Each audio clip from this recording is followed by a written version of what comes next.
बिस्मिल्लाहिर्रहमानिर्रहीम अल्लाहुम्मा सल्ली वसल्लिम अला नबीना मुहम्मदिन। अस्सलाम वालेकुम व्यूवर्स, कैसे हैं आप सब? अल्लाह ताला से दुआ है अल्लाह ताला हमेशा हम सबको अपनी रहमत के साए में रखे, आमीन सुम्मा आमीन। आज जो रेसिपी आपके साथ शेयर कर रही हूँ इससे आपकी ज़िंदगी बहुत आसान होने वाली है। एक दफ़ा आप ये पकौड़ा मिक्स बना कर रख लें, उसके बाद आप ढेरों पकौड़े मिनटों में बना सकती हैं और अपना बहुत सारा टाइम बचा सकती हैं। तो बिस्मिल्लाहिर्रहमानिर्रहीम, रेसिपी शुरू करते हैं। इसके लिए सबसे पहले 1.5 से 2 कप मैंने बेसन शामिल किया। 1 टेबलस्पून भरकर उसमें मैदा शामिल किया और 1 टेबलस्पून कसूरी मेथी हाथ से क्रश करके आपने वो शामिल कर देनी है। 1 टेबलस्पून कश्मीरी लाल मिर्च शामिल करनी है। 1/2 टेबलस्पून कुटी लाल मिर्च शामिल करनी है। 1 टेबलस्पून धनिया, खुश्क धनिया, वो आपने हाथ से क्रश करके ऐड करना है। और 1/4 टीस्पून आपने हल्दी शामिल करनी है। 1/4 टीस्पून ज़ीरा और 1 टेबलस्पून अजवाइन को भी क्रश करके आपने वो शामिल करनी है।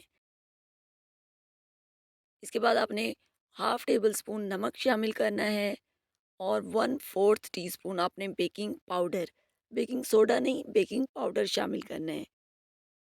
और 1/4 टीस्पून आपने इसमें ऑरिगेनो शामिल करना है।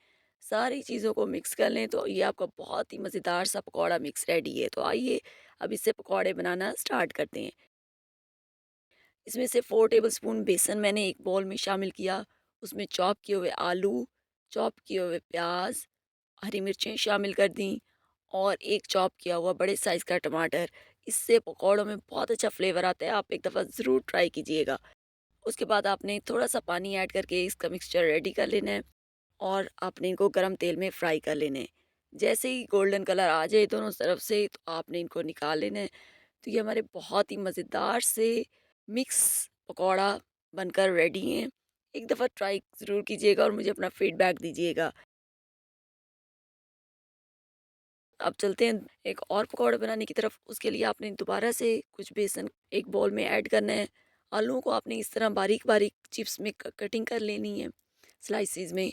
और बेसन में डिप करना है, पानी में डिप करना है, फिर से बेसन में कोट करना है और इनको आपने फ्राई कर लेना है। बहुत ही क्रिस्पी और क्रंची आपके ये पकौड़े बनकर रेडी होंगे।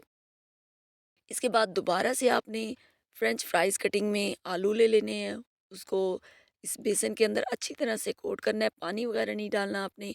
और उनको भी आपने गरम तेल में फ्राई कर लेना है, क्रिस्पी होने पर आपने निकाल लेना है। और लास्ट बैच को भी मैंने इसी तरह फ्राई कर लिया। तो ये हमारे बहुत ही मज़ेदार से पकौड़ा प्लेटर बनकर रेडी है। वीडियो पसंद आए तो प्लीज़ वीडियो को लाइक और शेयर करें और चैनल को सब्सक्राइब नहीं किया तो प्लीज़ चैनल को सब्सक्राइब कर लें। टेक केयर एंड अल्लाह हाफिज़।